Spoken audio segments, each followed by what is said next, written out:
another toy review, and today we're taking a look at the Transformers Reveal the Shield Battle in Space 2-pack of Rodimus and Cyclonus. Rodimus is a re-release of his 2006 Classics mold, and Cyclonus is a re-release of his 2009 Universe mold. I don't have the 2006 Rodimus to compare him to, but I do have the 2009 Cyclonus, and I compare him to him later. First, we're going to take a look at the Matrix. The Matrix is a Hasbro reissue of, I think, 05, Takara's 05 G1 Galvatron that had the chain. This one doesn't come with the chain, but you still have the hoops that you can put one on. It's pretty nice, molded detail, it's die cast, and it's all silver. The finger holes aren't really holes, they're just sculpted detail. The only holes are these, and the spaces right here. It's pretty nice, but the strongest, most durable thing in the set, aside from Nightstick, and we're going to get into that now. Let's go ahead and get Rodimus out of the way, seeing as how I don't have anything to compare him to. This guy is, now, I'm going to go into this now. This is my second 2-pack. This is the second one I've bought, because what happened before is, I'll show you where this one had actually broken. There's many complaints I've read on forums and even comments and other reviews. Now, it's really hard to see because it's a very faint line. That white line in there, it's a crack that's already there, and it's the same exact crack on the other side. What happens is, if you pull the ball joint out, it's only going to stretch the plastic because it has to move it a little bit, just because the ball joint's bigger. And what's going to happen is, since that's already a stress mark, it's just going to pull it and tear it. So that crack's going to expand, and the ball joint socket is going to be, it's not going to be one full piece. There's going to be a crack in it. So that's what makes it loose. So that's the problem. And I don't know, because on my other one, the same thing happened. I pulled out the ball joint because the arms got real loose, and I had to fix them. But when I put it back in, the crack broke. It spread. So I had to super glue it, and I even used epoxy because super glue wouldn't work. Neither of them worked. No matter what, when I put the arm back in, it would just expand, and there was really no fixing it. So I had to buy a second one, and I'm trying to be really careful with it. Another problem is this thing back here is loose, but what you can do is, if you lift up the chest piece, the screw right there, the screw is what holds this on. If you tighten it, it's not going to do anything. All it's going to do is strip it. But if you take that out, this back piece will come off. Just add a tiny bit of super glue around the circle cylindrical piece, the peg that goes into here, and it'll tighten it, and you'll be fine. The super glue might wear off, and I have to do it again. Don't add too much, or else it won't be able to go in all the way. And yeah. Another thing, I tried to take off the canopy to do a mod, and these two gray pieces, when taking it off, literally snapped off. Both of them just out of nowhere. The stress marks were so bad, it was so hard to fix. Paint was chipping on the feet and on the legs, and on the hands, and even on the saw blade. So, and even this was unaligned, so I said, screw it. I'm just going to buy a new one, because this is definitely not worth all the hassle. So this one is just going to be a shelf warmer for me after this review. But the plastic's very cheap. The paint apps are very cheap. If you don't have the 2006 version, I suggest you get this, but be wary, be careful. For the love of God, be careful. If you're a MISB collector, then this is a cool set. But if you are a kid, if you're a parent, don't buy this for your kids. Do not. It's gonna break. They're gonna want a new one. It's gonna cost you a lot of money. No. For $20, no. I mean, I guess if you want this mold like I did, that's fine. If you didn't get either of the molds, that's fine, and you even get the cool little Matrix. But I think $15 would have been a better price point. I really think they only did this because the demand for Cyclonus was so well with the Henkei and the Challenge of Cybertron that they did for, I think, a Korean convention exclusive. And the Protector armor, I think they actually caught on to the Protector, and they're probably trying to do it. But this color scheme doesn't even match the Protector. So I really don't know Hasbro's intent behind this. It could have been to have these guys, since Japan, or the United line, has Optimus and Megatron brought back. Maybe they wanted these guys to be the leaders, or be sought out as the enemies, or arch enemies, or whatever, of the Reveal the Shield line. I don't know. But all I wish is they were better quality. They're good figures, but terrible quality. Rodimus has one accessory. Well, you could say two. his gun, with the flame missile. A lot of people don't like the flame missile. I think it's pretty innovative. I think it's kind of cool. My one complaint with it is, what the hell? It's not molded blue. For some reason, it's molded red. The same, not even the same exact red. Well, it is the same plastic. It is the same plastic. Wow. They couldn't go translucent or anything. The only figure on here in this pack that has translucent is Cyclonus, when Rodimus had it too in 06. But the gun's the exact same, just gray right here and cheaper plastic. Missile still shoots. I do like it. It reminds me of a flamethrower or something like that. Arms rotate 360 degrees at the shoulder, go in and out a little bit. Bend at the elbow hinge. Hands can go in and out. Head rotates exorcist 360 degrees.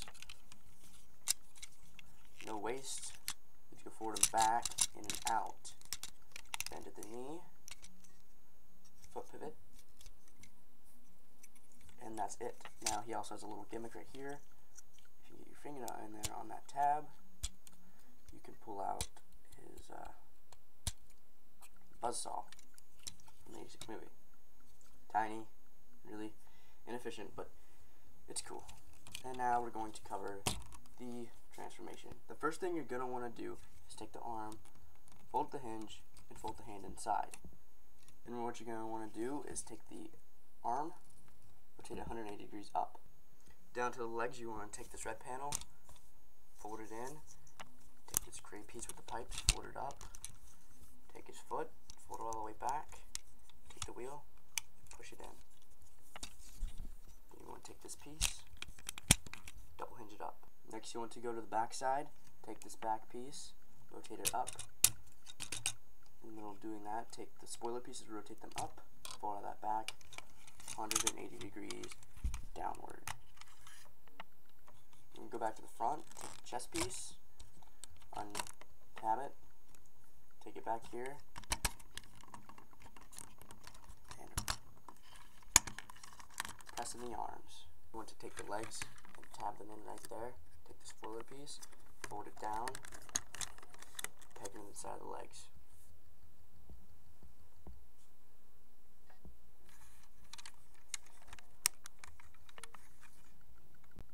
Then take the arms and leg pieces, and simply tap the arm piece into the leg piece, do the same on the other side, and you have got Rodimus in his vehicle mode. And now we have Rodimus in his vehicle mode. First thing you'll notice if you have the 2006 version, these windows are painted. Painted windows, very bad, because I actually opened this piece up before. He still has the molded detail. Translucent windows would have been very nice, as well as a still translucent missile. Fire's not solid. The paint is very cheap right here. You can feel it about to scrape off. The wheels are this gray with a lighter gray inside. The best paint app is probably the silver on the exhaust right here. His engine is all silver, which I would like to price in black, but that's not a big deal at all. His faint, brighter yellow flame inside this more orange goldish decal right here, more accurate, which is fine. I don't mind. Show off his reveal the shield. I don't really want to rub these because it feels like they're going to peel off. Oh, here. You turn on a light, hold it up to it, and there you go. He is an Autobot. And that's Rodimus. His vehicle mode is actually kind of big to me when I first got it. I thought it was huge compared to Revenge of the Fallen Deluxe Sideswipe, and I thought Sideswipe was kind of bigger. He's a lot longer than I thought he'd be. And that, ladies and gentlemen, is Reveal the Shield Rodimus. And here we have Cyclonus in robot mode. We're going to cover Nightstick first, which is his little target master weapon. Nightstick compared to his original 2009 Cyclonus counterpart target master, whatever you want to call him. This one was more purple, inaccurate color. This one is definitely almost like MK with silver and black. So yes, you can see which one's more accurate, this one. But I don't really mind. To transform Nightstick, you fold out his legs, fold down his little feet,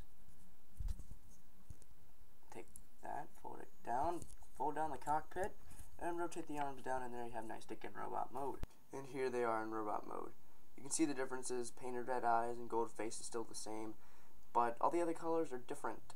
Even this is a different, like, gray or tan plastic, while this one is more of a whitish, purplish plastic. The focusing contrast on my camera sucks, but you can see the color difference still. Articulation is his arm can rotate 360 degrees at the shoulder, bend at the elbow, can go up and down, I guess, and back at the waist, and legs can go forward and back. And that's Nightstick. And here we have Cyclonus in his robot mode. You can compare him to 2009 Cyclonus now. I like the color scheme on 2009 Cyclonus a bit better, and the quality control, like I said earlier. I haven't had many problems with Cyclonus except for back here. Back here, this part started to crack for some reason. And like I said, it's the non-gluable plastic or non-paintable, so it's hard to really fix if it is fixable. But you can see the color differences. I'm not really going to go into it. Of course, the new one's more accurate, but the other one, concerns of quality, is much better. Cyclonus' articulation, his head can rotate 360 degrees exorcist. His arms can go 360 degrees at the shoulder, in and out at the upper arm, rotate at the elbow, rotate the forearm, and wrists can pivot. No waist articulation, but the arms can go, legs can go forward and back, in and out, bent knee, rotate the thigh, and feet can pivot. And now we're going to transform Cyclonus. To go to the arm, take the back panel, fin, fold it out, take the forearm, fold in the hands, push them up, and tag them in. We're going to go and take the legs, untab them from each other, hinge them up, and fold down the heel and the feet. Take the head, rotate it 180 degrees around. Arm, untab it, rotate it 180 degrees down. Take the arm to the shoulder, rotate that 180 degrees down. Then take that tab right there, plug it in right to that slot. Now take the cockpit piece, untab it, fold out this piece, landing gear, nose cone, fold it all back down. And now I have Cyclonus in his jet mode. His jet mode is really nice. It's always been one of my favorite parts of the figure, and just how he transforms his engineering is really, really good. You can still see how the color scheme comes into this. I'm not going to compare him to 2008 Cyclonus in jet mode because I didn't really go into it this much in this take of the review, because I really shouldn't. It's not a waste of time, but the reviews of this version of the figure, not a comparison review. If it's requested, I might do a comparison review, but I probably won't do one unless I get 06 or Henke Rodimus. But jet mode's really nice. He has landing gear, but doesn't roll. It hides robot kibble pretty well, except for the chest and the head, but you can't really tell that's what it is. There's a gap at the back, but that's not a big deal at all. And it does look pretty nice. I'm going to compare him this time to Chimera Bumblebee from Revenge of the Fallen. Cyclonus is a little longer, but with Nightstick on him, he's a little taller than Bumblebee, but without him, they're either the same exact height, or Bumblebee is actually a smidge taller. So, and that's that. I don't really know what else to say about him, except this part he actually does have translucent as compared to Sky. So I don't know why this one doesn't have translucent, but this one does. I don't really understand it at all, if I'm being completely honest. A lot of things about this set don't exactly make sense. The set also comes with the comic book, which is good. It also comes with a comic book that I read, and it was actually fairly good. It kind of added a story to one part from the '86 movie, and it was decent. I may upload or talk about that on Twitter. So yeah, if you enjoyed this review, please subscribe and check out my Twitter. That's twitter.com/AnchorVader, and If you want to follow up on my reviews or anything, check me out some forums. All forums, Toy Nova, TFW, are all Incubator named. And yeah, that pretty much does it for my review of this 2-pack. I do recommend it if you're a mint and seal box collector. I recommend it if you're a collector. If you're a child, no, you're gonna break it. No offense, but I didn't even try. I wasn't playing around with it really. I was just messing with it on my desk, and it broke. So unless you like breaking toys, Sid, it's not really the set for you. But I do recommend if you didn't get the toys, I guess just be very careful, be wary. Don't, it's pretty much strictly opinion if you still want these. If you got the 06 and 08 one, you probably don't want this. But thank you for watching. I encourage you to subscribe if you like this, and I will catch you guys next time. See ya.